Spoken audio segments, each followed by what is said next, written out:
m'appelle Ève Plamondon et je suis enseignante des sciences ici à l'école JHL. Quand vous me croisez à l'école, souvent je discute de sciences, mais à la maison, le sujet est tout autre. Je parle souvent de sport. J'adore le sport, j'adore le regarder, j'adore le pratiquer et dernièrement, j'ai découvert que j'adorais le lire. C'est pourquoi j'ai décidé de vous présenter des capsules qui vous suggèrent mes lectures sportives préférées. Dans cette première capsule, je ne pouvais pas passer à côté du sport chéri des Québécois, c'est-à-dire le hockey. Donc, j'ai 3 suggestions de livres à vous faire et c'est parti!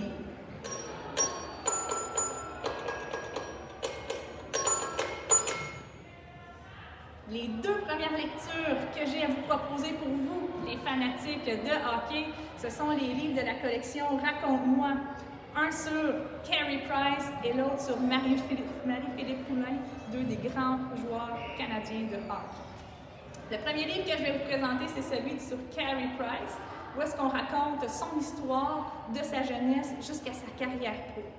On découvre notamment que Carey Price, quand il était jeune, l'aréna la plus proche de sa maison est à 300 km. Donc, ses parents ont dû acheter un avion pour être capable de l'apporter à ses pratiques et à ses parties. On a l'impression que pour un joueur étoile comme Carey Price, la vie a toujours été facile, mais on découvre dans ce livre-là que c'était pas si évident que ça et qu'il a rencontré de l'adversité. Donc, à certains moments dans sa carrière, notamment dans ses débuts pro, dans la East Coast League et dans la Ligue nationale, il n'était pas nécessairement le premier, il a dû faire sa place. En ce qui concerne le deuxième livre, qui est celui de Marie-Philippe Poulin, on se rend compte que pour elle aussi, sa carrière n'a pas toujours été dorée, même si elle est reconnue comme étant la meilleure joueuse de hockey féminin au monde. Notamment, quand elle était jeune, il n'y avait pas de ligue féminine. Elle a donc dû évoluer avec les garçons. Puis, quand elle est arrivée dans les rangs Bantam et Midget, évidemment, il y avait des contacts. Et pour elle, c'était plus difficile de rivaliser avec les garçons.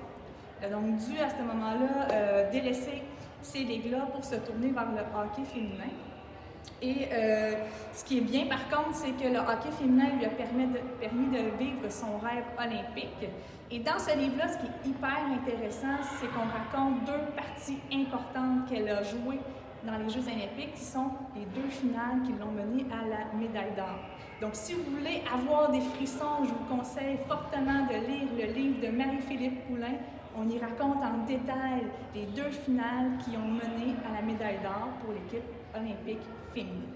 Donc, ces livres-là, je les recommande pour les lecteurs qui sont débutants ou pour les gens qui n'ont pas trop de temps mais qui aimeraient quand même avoir de l'information sur ces 2 super athlètes-là.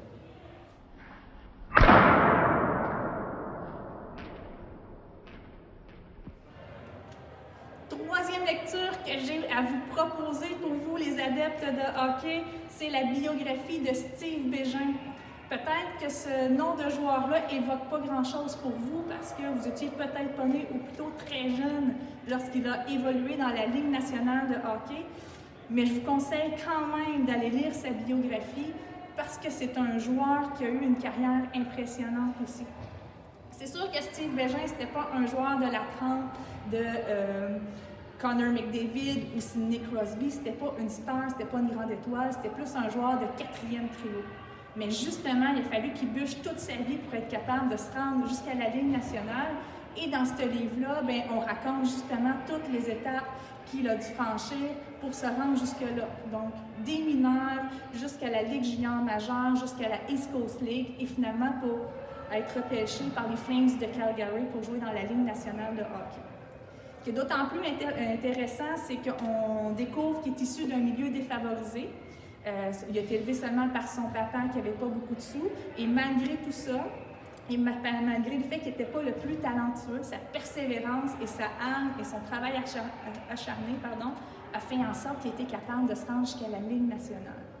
Ce livre-là donne aussi des frissons parce qu'il y raconte certaines parties qu'il a faites et comment il a dû affronter les colosses des autres équipes. Donc, il a dû se battre contre les gros joueurs des autres équipes, même si lui avait un petit gabarit, un peu à la Gallagher chez le Canadien.